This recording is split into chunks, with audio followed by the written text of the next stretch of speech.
धरानमा आएको श्रमदान गरेको यसो हेर्छु युरोप अमेरिका अस्ट्रेलिया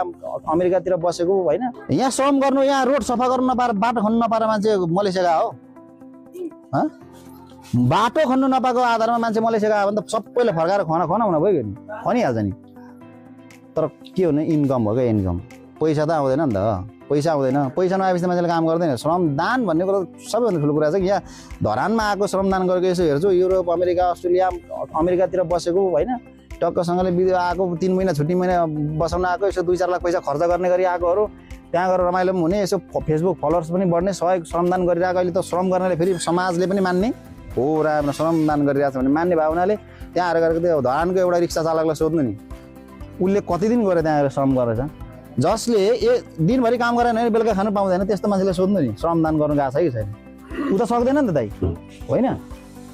म दिनभरि काम गरेर 1000 रुपियाँ कमाएर बेलुका खानु छ भने अब म दिनभरि श्रमदान गर्न जान्छु त बेलुका अनि त्यस कारणले त्यो विचारसँग पनि म चाहिँ व्यक्तिगत रूपमा सहमत छैन क्लियर हजुरको आयो होइन सर हजुरको शुभ नाम छ मेरो ललिन्द्र राई हो घर यहीँ हो यहाँ तल पार्टीमा हुनुहुन्छ सर भन्नु मिल्छ भने म अहिले नेपाली कम्युनिस्ट पार्टीको सदस्य हो